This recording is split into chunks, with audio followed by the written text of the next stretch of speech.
क्रिया थी, क्रिया हम लोगों ने पढ़ ली। आज का टॉपिक है हमारा रस और उसके भाव। अत्यंत महत्वपूर्ण है। रस और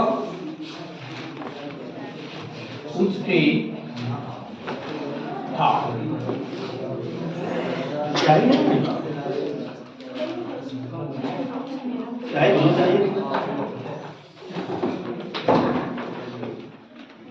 रस और उसके भाव। रस किसे कहते हैं? तो सबसे पहले चर्चा होगी हमारी रस। रस किसे कहते हैं, रस क्या है, थोड़ा इस पे चर्चा हम लोग कर लेते हैं। थोड़े इधर हो जाओ तो दिखाई देगा। रस के दो स्वरूप होते हैं। रस के दो स्वरूप होते हैं। पहला होता है स्वाद और दूसरा होता है आस्वाद। ध्यान से पढ़ना, बहुत संक्षेप में पढ़ाएंगे। कोशिश करेंगे कि आज टॉपिक खत्म हो जाए, नहीं कल तो 100% हो ही जाएगा। तो एक होता है स्वाद, दूसरा होता है आस्वाद। अच्छा, स्वाद किसे कहते हैं? जैसे हम चाय पिए, गन्ना खाए, रसगुल्ला खाए, पनीर खाया, उसके बाद आपने जैसी पानी पी लिया, फिर उसकी याद नहीं आती है। आती है? कहीं से आप छेना खा के आए, बढ़िया सी सब्जी पूड़ी पनीर खा के आए, पानी पी लिया, खत्म। फिर क्या होगा कि जब कुछ समय के बाद आप दूसरी जगह कुछ खाओगे, और भैया हमसे बतियाओ, जो हटाओ, हमें देखो और देखो। सबसे बड़ी बात है, 1 मिनट। तो एक होता है स्वाद, दूसरा आस्वाद। स्वाद किसे कहते हैं? हमने चाय पी, हमने रसगुल्ला खाया, पानी पीने के बाद आपको कोई मतलब नहीं। जब आप किसी दूसरे के यहाँ जाओगे, खाओगे, तब उसकी याद आएगी कि यार वो चीज अच्छी थी, ये खराब है, या ये अच्छी है, वो खराब थी। लेकिन आप किसी कवि को सुन के आओ, आप किसी कॉमेडी को देख के आओ, आप कोई दृश्य देख के आओ। कभी कभी आपने देखा होगा, आप बैठे हो और अचानक हंसी आ गई, अचानक चेहरा बढ़िया उदास हो गया, खाना खान जा रहे हो, कुछ याद आए नहीं तो दो ही टोट बैठने इच्छा नहीं है। ये होता है, वो आस्वाद होता है।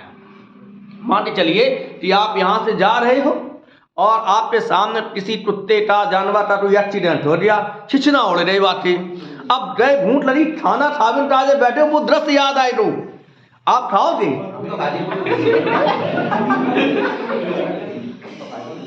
हाँ।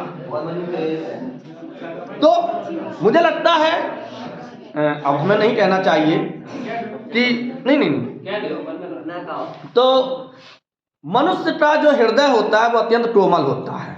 और जो बात आपने कही, तो मुझे लगता है कि मनुष्य का जो हृदय होना चाहिए वो नहीं है। हाँ, चलिए अब आगे बढ़ते हैं। तो इस आस्वाद को बड़े बड़े महर्षियों ने वर्णन किया। क्योंकि हम लोग एक ऐसे के लिए पढ़ रहे हैं, तो हमें उतना ही पढ़ना है जितना हमारे मतलब का होता है। हम आपको आचार शास्त्र के, जो रस शास्त्र के प्रवर्तक है, वो आचार कौन है?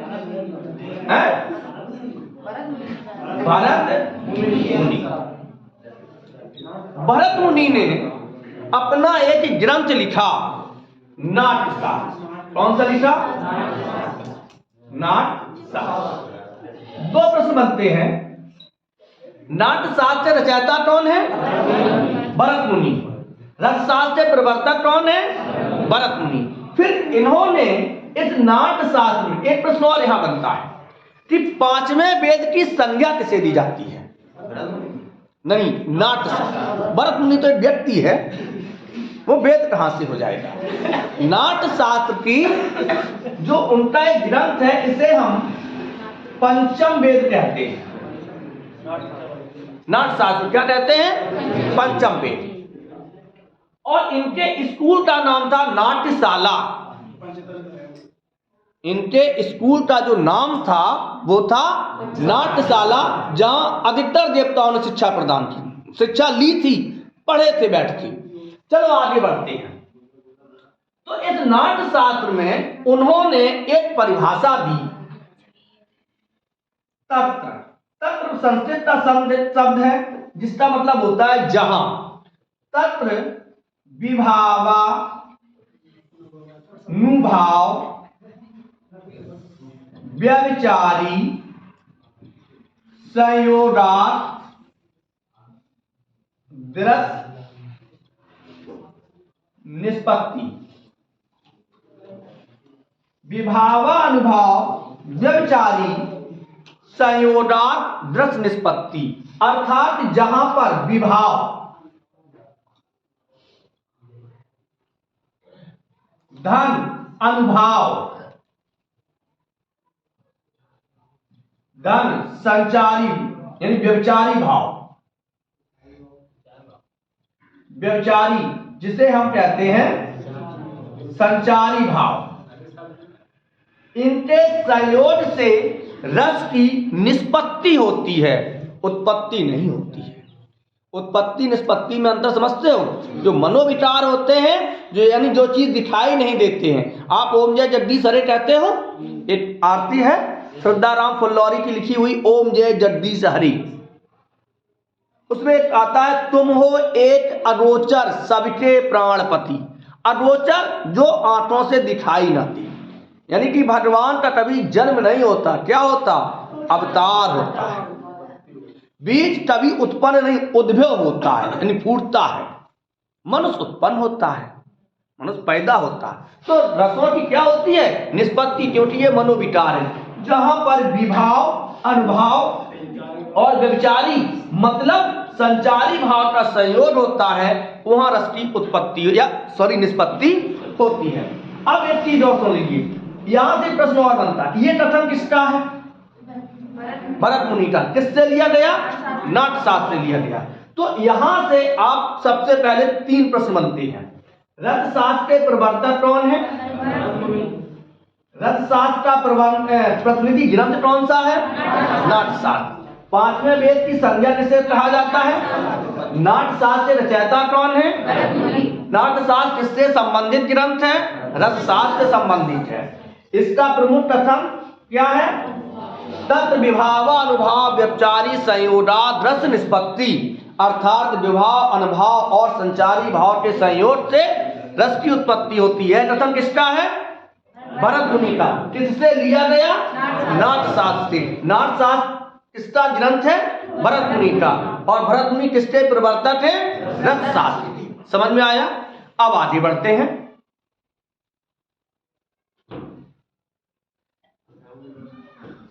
सबसे पहले बात करते हैं रस के अंग। रस के अंग, अंग का मतलब अवयव। रस कैसे होता है? तो शायद कहां चली गई? खत्म रह गई सर। अरे नहीं यार, तो लाइव पे बोलता लेट। चाय खत्म हो गई। चलो, रस के अंग। रस के कितने अंग होते हैं? सबसे पहले ध्यान रखिए, रस के 4 अंग। कितने होते हैं? 4। यदि आप बड़े ध्यान से एक बार समझ लोगे तो गारंटी है रस कभी नहीं भूलोगे। सबसे पहले विभाव। विभाव, हम स्थायी भाव से नहीं चल रहे। सबसे पहले विभाव। विभाव क्या है? ये वो कारण होते हैं जिससे रस की उत्पत्ति होती है, जिससे रस बनता है। तो इस विभाव के 2 भेद होते हैं। एक आलंबन विभाव, आलंबन आश्रय विभाव। दूसरा उद्दीपन विभाव। ध्यान से समझना, एक आलंबन विभाव और एक उद्दीपन विभाव। अब बात करते हैं आलंबन विभाव की। आलंबन किसे कहते हैं? आलंबन का मतलब हिंदी में हम आधार मानते हैं। क्या मानते हैं? आधार। यानी आलंबन को देख लीजिए, सबसे पहले चर्चा आलंबन पे होती है। आलंबन वे कारण जो रस की उत्पत्ति में सहायक होते हैं। मतलब ऐसे कारण जिसको देख के आश्रय या मन में क्रोध आ जाए, गुस्सा आ जाए, प्रसन्नता आ जाए, घृणा हो जाए, दुख हो जाए, हंस जाओ, आप हंसने लगो, रोने लगो, वो सभी कारण, डर जाओ, वो सभी कारण क्या है? आलंबन है। वो सभी कारण क्या है? आलंबन है। आगे बढ़ते हैं भाई, थोड़ा इसको साइलेंट कर लीजिए, हमें भी अच्छा लगेगा, आपको भी अच्छा लगेगा, सब लोग डिस्टर्ब नहीं होंगे, क्योंकि एक जो रिदम बनता होता है वो टूट जाता है। तो इसको साइलेंट कर लीजिए भैया। तो आलंबन यानी वे कारण। अच्छा, थोड़ी देर के लिए हम आप सभी लोग पढ़ रहे हैं, एक सांप यहां से आके बैठ जाए, एक सांप आके बैठ गया। आप लोग सांप को देखो, वो जाम में अंडा डाल रही है ना, सांप को देखियो कि हमें देखियो? सांप को देखियो। तो सांप को आप केवल देख रहे हो, लेकिन हिम्मत डाले बैठे हो। सांप क्या हो गया? आलंबन हो गया। दूसरा आश्रय। अब सांप को देखकर प्रसन्नता हुई, भय लगा या डर लगा या उसको पकड़ने की इच्छा हुई। अब हम दो चार बैठे हुए कि सांप पकड़ना है, तो सांप को देखकर क्या लग रहा है? भय। तो अभी केवल भय लग रहा है, आप डरे नहीं हो, केवल डर लगा। लेकिन हम लोग बैठे हैं, हम पढ़ा रहे हैं, आप पढ़ रहे हैं, और सांप अपना आराम से बैठा है। तो अब डर कौन रहे हैं? हम लोग। तो जो देखकर, जिसको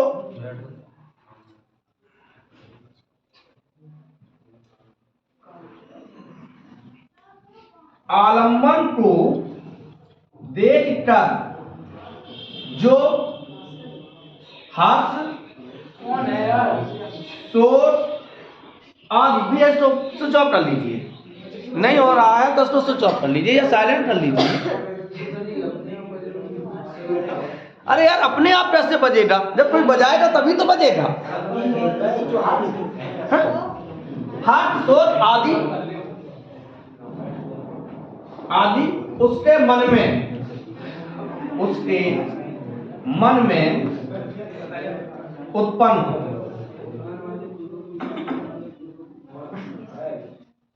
मतलब आश्रय कौन है? हम लोग, यानी दृश्य, जो देखने वाला होता है, पढ़ने वाला होता है। अब क्या हुआ? हमने सांप को देखा। अब मैं एक फिगर बनाता हूं, इसको मैट के फिगर बनाता हूं, तब समझ में आए।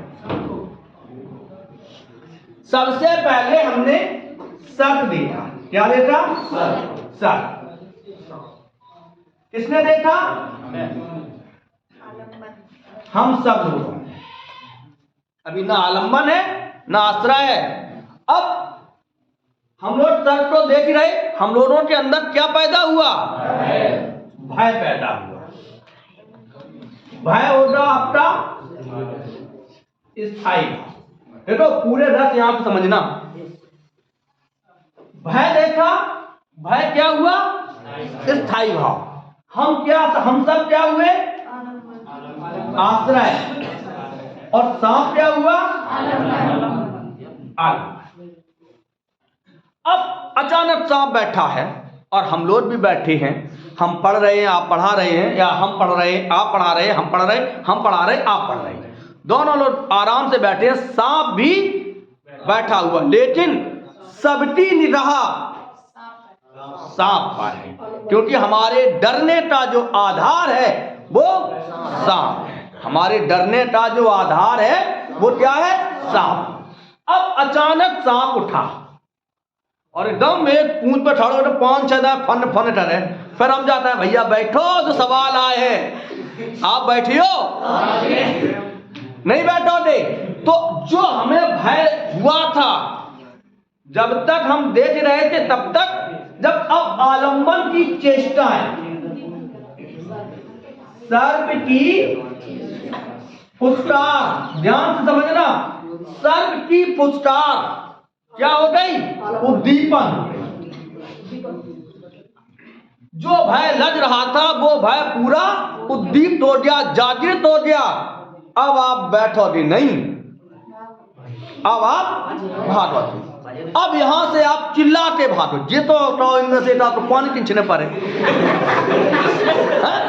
तो अब ना सर्प की फुसकार, उद्दीपन। अब यहां पे देखो भय क्या था? स्थायी भाव। अब हम सब लोग सर्प की फुसकार से भागे। अब भागने के बाद कुछ क्रियाएं होंगी। क्रिया क्या हो सकती हैं? जैसे कुछ तो हंस रहे होंगे बाहर जाती हैं, कुछ टप रहे होंगे, जो बेचारे किनारे हैं उनसे पूछो क्या हो रो, मतलब वो नहीं कह सकते कि हाय सांप बतो, मतलब बोल नहीं करी है, आप बोल नहीं करेगा तो वो क्या कहलाई? वो कहलाए संचारी, संचारी भाव। क्योंकि जब उनको थोड़ा सा होश आएगा तब वो अपनी पूरी बात बता सकते। हाँ भैया हम तो वहीं बैठे थे। अब हम आपसे पूछेंगे, यहाँ रस के सभी अंग हैं। कितने अंग हैं? 4 अंग हैं, चारों हैं। सबसे पहले सांप क्या हुआ? आलम्बन। सांप क्या हुआ? हम सब क्या हुए? आश्रय। अब सर्प की फुसकार क्या हुई? उद्दीपन। और हमें जो चेष्टाएं हुई, हमारा हंसना, रोना, कांपना, ये क्या हुआ? संचारी भाव। और सर्प को देख के हमें क्या लगा था? भय। भय क्या हुआ? तो कितने अंग हो गए? 4 है, लेकिन अभी यहाँ पूरे 4 नहीं हुए। कहाँ हो गए? अभी तो विवाह चल रहा है। चलो आगे बढ़ते हैं। अब विवाह समझ में आ गया? विवाह आ गया समझ में? आगे बढ़ते हैं। विवाह के बाद आता है अनुभाव। विवाह के बाद आता है आपका अनुभव। अनुभव किसे कहते हैं? प्रेम। अनुभव हमेशा स्थायी भाव की या विभाव के पीछे पीछे चलते हैं। कैसे? जैसे आपको हम बहुत अच्छे उदाहरण दें। रस्तो आप सीख जाओ। आप किसी ऐसे कार्यक्रम में गए, अब देखिए मृत्यु सबके यहाँ होती है, कोई भी ऐसा घर नहीं है इस मृत्यु लोट में जो जाते हैं साहब मेरे यंत्र में है। हर घर में मौत होती है। अच्छा कभी कभी ऐसा भी होता है, उन्हें फोन आया रात में फलाने से खत्म हो गई, जाने पर ही है, तो घर में अब मम्मी को भी जाना या बहन को जाना, चाची को जाना, तो पहले वे भैंसी उधोए लिए, सब काम कर लिए, फिर तैयार हुई हैं और रास्ता भर आप उनके साथ जा रहे मोटरसाइकिल पे, दुनिया भर की बातें हुई हैं। लेकिन जैसे ही आपके मोटरसाइकिल से वे उतरे हैं और वन पे वे पछाड़ छाड़ गिर पड़े हैं, हाय चिड़ैया उड़ गई, तो वहां क्या होगा कि अब देखिए वो क्या है, जैसे सबसे बड़ो दुख इन्हीं है। थोड़ी देर के लिए 10-15 मिनट बाद वो शांत होंगे। आपने 13वीं में गए हो मृत्यु भोज में कि जहां कुछ समय पहले करुण चंदन होता है, सब पंडितें हो गई, वहीं हंसी मजाक होता है। तो थोड़ी देर के लिए जब एकदम सब जने रोए, 5 मिनट बाद शांत हो गए हो, उन्हें लला तो पानी दिया जाए, तुम्हें बुलाओ जाए तो तू खाए ले। ये है हमारा अनुभव। क्या है? अनुभव। और इनकी संख्या होती है 4। इनकी संख्या कितनी होती है? जो भाव के पीछे पीछे चलते हैं वो अनुभव होते हैं। सबसे पहले है आपका कायिक अनुभव। कायिक अनुभव। कायिक अनुभव किसे कहते हैं? काया माने शरीर, एक प्रत्यलता जो शरीर से संबंधित हो वो कायिक। ऐसे अनुभव, ऐसी चेष्टाएं, ऐसे प्रयत्न, ऐसे प्रयास जो आप अपने शरीर से बना सको। जैसे आपने ध्यान दिया हो कि जब कभी किसी फाइल पे साइन करवाने हो, या कोई बच्चा आपसे छुट्टी मांगने आया हो, है? और यदि आपको अपने पिताजी से कहीं जाना है, तो आप जैसे बालक, छोटा सा बालक है, छुट्टी मांगने आया, तो गुरु जी पेट में दर्द हो रहा, तो उसने क्या बनाया? अपना टाइट अनुभव बनाया अपने शरीर को, है? आपको कोई पकड़ ली तो आप बिल्कुल दीन भैया, अरे भिखारी आए आपके पास, है? अब उठाए भैया 10 रुपया दीजो, आप दे दियो, लेकिन बहुत है दद्दा भैया 4 दिन से नहीं खाओ, तो आप जो शरीर, जो हमारी शारीरिक चेष्टाएं होती हैं, वो टाइट अनुभव कहलाती। फिर आता है आहार अनुभव।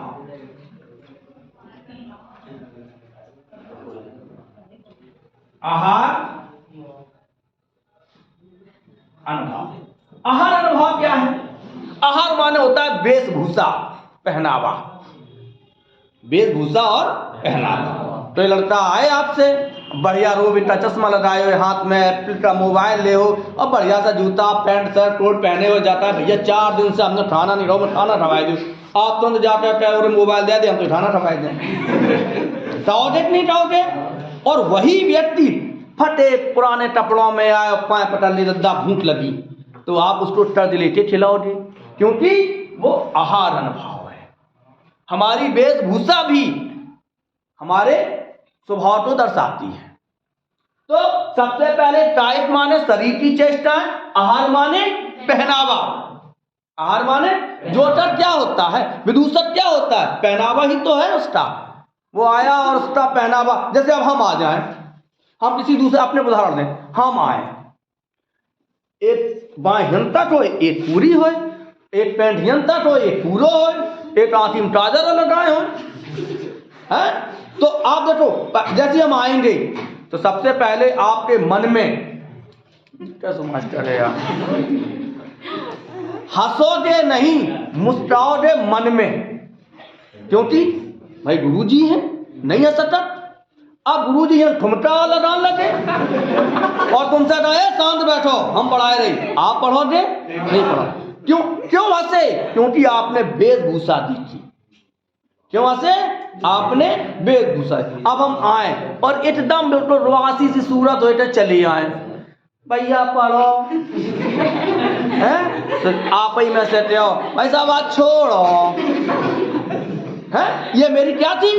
शारीरिक वेशभूषा थी, यानी हमारा शरीर का बनावटीपन था। पड़ोसी मर्दों बड़ी खुशी है, लड़ुआ बंटवाए दें, लेकिन अरे भैया बहुत भलो आदमी, अब आप तुरंत क्या, अरे यार हमारी लड़ाई चलती, मर्दों छोड़ो, नहीं, उस समय क्या था, भैया बहुत बोला चाली आदमी भलो है तू। आप भी उस तरीके से अपने स्वभाव को बनाओ। तो कायिक और आहार, ये शरीर का बनावटीपन और ये पहनावा, समझ में आया? इसके बाद फिर आता है मानसिक अनुभव। मानसिक अनुभव, मन की स्थिति।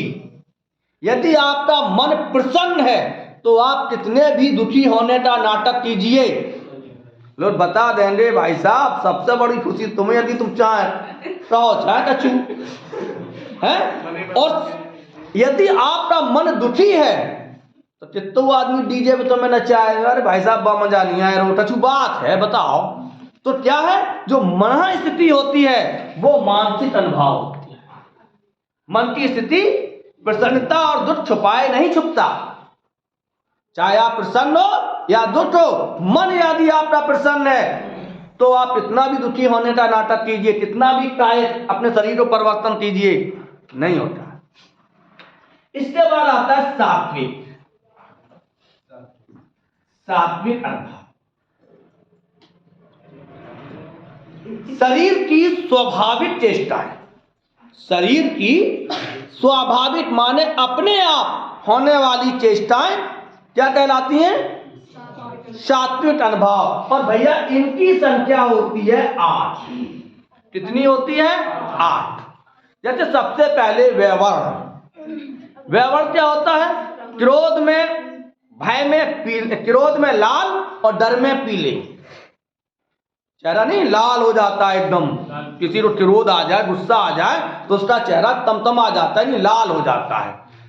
और शर्म में भी लाल होता है, लज्जा किसी को आ जाए तो तब भी उसका चेहरा लाल होता है। और ताऊ तो डर लग जाए, मोड़ा पीरो पर डराए तो व्यवहार। स्तंभ जड़ता, स्तंभ का मतलब अचानक शरीर निष्क्रिय हो जाना। आपने देखा होगा जो छीना झपटी होती है, मोबाइल वाले फोन आप चला रहे हो और कोई आज छीन ले जाए तो पहले तो खड़े रहो बहुत ताते बाद आप जाते हो भैया ले दो। ये क्या है? ये स्तंभ, व्यवहार स्तंभ। स्तंभ माने अश्रु। एक गीत आया था, खुशी के हो या गम के, रोना आंसू भी। अभी यहाँ पे कोई आ जाए और सबे ज्वाइनिंग लेटर दे दिया है, बोले जाओ तुम फलाने के डीएम, तुम ढिकाने के डीएम, तुम वन जाओ यन जाओ। इतनी आप कह सकते फोन से, छोड़ आंखिन से आंसू के अलावा कछु नहीं आए। कछु तो कमजोर भाई जेल ही नहीं पाए खुशी है। तो वो स्वाभाविक चेष्टा है। आपका बिछड़ा हुआ कोई पिता भाई बहन तुम चले गए, अचानक वो 10 साल 15 साल बाद आपको बाजार में दिखाई दे जाए या तुम्हारे दरवाजे आ जाए, आप रो सकते हो अपने आप को रोने के लिए, क्योंकि आंसू अपने आप आते हैं, चाहे वो खुशी के हो चाहे दुख के हो। तो अश्रु। कंप, कंप माने होता है कांपना। कंप माने कांपना। एक तो ठंडी में कांपत आदमी है, एक कांपना ऐसा होता है कि डर से भय से कांपता है। जा रहे हो और ठेला सामने आ जाए और आप गिर पड़ो। हम सत्य घटना बता रहे, हमारे हम पढ़ते थे, छोटे थे, 8वीं 9वीं में पढ़ते, 8वीं में पढ़ते थे पुराना, तब यही पुराना वाला रोड चलता था। एक ट्रक वाले ने साइकिल वाले को टक्कर मारी, बेचारा दब गया, लेकिन वो साइकिल उसकी बिल्कुल दब गई। लोगों ने भीड़ थी, बाजार का दिन था, बृहस्पतिवार था या सोमवार था, बाजार का दिन था पूरा दिन। उन्हें रोटो में जिंदा है भाई, आराम से निकालो भाई, ठाड़ो करे वो गिर पड़े, ठाड़ो करे तो गिर पड़े। वो क्या है? भय था। लोगों ने पूछा भैया काहे? उसकी बोली तो है फिर मिलेंगे, हमें तो बच गए। तो तब अश्रु हो गया, तप हो गया, व्यवहार हो गया। तो ये क्या? ये 8 स्थायी भाव, 8 अनुभाव है। आंसू है, रोम, शरीर के छोटे छोटे रोम, रोमा, पांच धर जाए सांप पे नाम, अरे पता नहीं बच गए आज। तो ये क्या है? तो अब कोई पूछे अनुभव के कितने भेद हैं? 4, कायिक, आहार, मानसिक और सात्विक। सात्विक अनुभव के कितने भेद हैं? 8। क्लियर है? अब चलते हैं स्थायी भाव। अनुभव हो गया, विभाव हो गया, अब चलते हैं संचारी भाव। तीसरा कौन सा है? संचारी भाव, जो हर रस में संचरण करी। इन्हें इसीलिए व्यभिचारी कहा जाता है, ये सभी में होता है, जो हर रस में संचरण, पल में तोला पल में मासा, हर रस में जो संचरण करे वो संचारी भाव कहलाता है। देखो मैं बताऊं सबसे सटीक उदाहरण जो आपको याद रहे। कभी आपका मोटा लगा हो, सौरभ कहाँ है? बैठे हैं? अच्छा, सौरभ को बहुत विदा करवान गए। चलो, जब हम किसी की विदा, पत्नी की विदा करवाने जाएं, बहन की विदा करवाने जाएं किसी, तो जब पत्नी मायके से चलती है, लड़की मायके से चलती है, तो सबसे बहुत चिपटते रोती है, हाल रोई है। और जैसे ही आपके मोटरसाइकिल पे बैठे नेट दूर चले, सबसे पहले वो ढाट तो पूछिए ड्राइवर सबसे भैंस ने दूध दे दो है? और वे पड़ोसी पैसा दे गए थे। अगर बीच में कोई उनके गाँव बिटिया जाए नहीं था, हाँ चाची उतरी हो, फिर मन लग। तो ये क्या है? ये संचारी भाव है, जो हर रस में संचरण करे, जहां दुख भी हो और प्रसन्नता भी हो, खुशी भी हो, क्रोध भी हो, भय भी हो, अब देर हो रही है तो ट्रेन नहीं आ रही तो गुस्सा आ रही है, तो उसे हम कहते हैं संचारी भाव। और इनकी संख्या 33 मानी जाती है। कितनी मानी जाती है? 33। कोई पूछ दे कि संचारी भावों की संख्या कितनी है तो 33। नाम बहुत कम पूछे जाएंगे आपके स्तर पर, लेकिन संचारी भावों की संख्या अवश्य पूछी जाती है। अब आता है स्थायी भाव।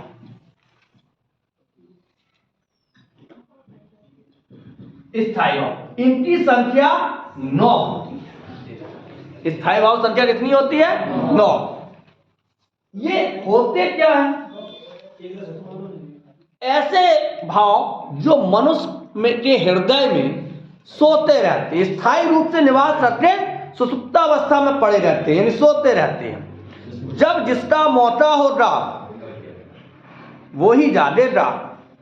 कभी आप देखिए दुख में हास रस नहीं होता है, और जहां हास होता है वहां दुख नहीं होता है। ये विरोधी हैं। तो सबसे पहले हम एक दोहा आपको पढ़ते हैं, और उस दोहे में हमारे सभी रस आ जाते हैं और उनके स्थायी भाव लिखते हैं। सबसे पहले है रौद्र भयानक, रौद्र भयानक वीर रस करुण हास श्रृंगार अद्भुत बीभत्स शांत रस,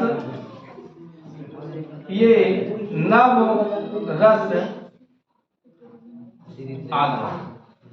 रौद्र भयानक वीर रस करुण हास श्रृंगार अद्भुत बीभत्स शांत रस, ये नव रस आधार। अगर कोई पूछ दे कि रस कितने हैं तो 9। वर्तमान में रसों की संख्या कितनी है तो 11, लेकिन स्थायी भाव 11 नहीं लिखेंगे आप, स्थायी भाव 9 ही रहेंगे। तो सबसे पहला रस है श्रृंगार, जिसका स्थायी भाव है रति। दूसरा है हास, स्थायी भाव। तीसरा है करुण, सोट या सोट ही लिखना है, दुख नहीं लिखना आपको। वीर उत्साह, भयानक भय, रौद्र क्रोध। देखो 1 2 3 4 5 6, अद्भुत विस्मय 7, बीभत्स जुरुप्सा, जुरुप्सा और शांत निर्वीर। अब यहां पूछा जाता है कि 9वां रस कौन सा है? शांत रस। स्थायी भाव क्या है? निर्वेद। 9वां, अगर कोई पूछे दूसरा रस कौन सा है तो हास। तीसरा, ये वो रस है जो वहां से जिस प्रकार वहां ग्रंथ में है कि रौद्र भयानक वीर रस करुण हास श्रृंगार अद्भुत बीभत्स शांत रस, ये नव रस आधार। कितने रस हैं? 9। वर्तमान में रसों की संख्या कितनी है? 11। श्रृंगार का स्थायी भाव, हास का स्थायी भाव, करुण का स्थायी भाव, वीर का स्थायी भाव, भयानक का, रौद्र का, अद्भुत का, बीभत्स का, शांत का, निर्वेद। 2 रस और बची हैं, भक्ति रस और वात्सल रस। भक्ति रस और वात्सल रस। तो आज हम लोगों ने रस को पढ़ा। सबसे पहले एक बार हम पूरे रस को बता दे रहे, कल हम इनका डिटेल पढ़ लेंगे, सही है। तो सबसे पहले रस शास्त्र के प्रवर्तक कौन है? भरत मुनि। इनके ग्रंथ का नाम क्या है? नाट्यशास्त्र। नाट्यशास्त्र के प्रेरता कौन है? भरत मुनि। तत्र विभावा अनुभावा व्यभिचारी संयोगात दृश्य निष्पत्ति, यह किसका कथन है? भरत मुनि का। किससे लिया गया? नाट्यशास्त्र से। रस के कितने अंग हैं? कौन कौन से? स्थायी भाव, विभाव, अनुभाव और संचारी भाव। संचारी भाव की संख्या कितनी है? विभाव की संख्या कितनी है? 2। अनुभाव की संख्या कितनी है? 4। सात्विक अनुभाव की संख्या कितनी है? 8। रसों की संख्या कितनी है? वर्तमान में रस कितने हैं? कुल स्थायी भावों की संख्या कितनी है? 9। आज इतना ही।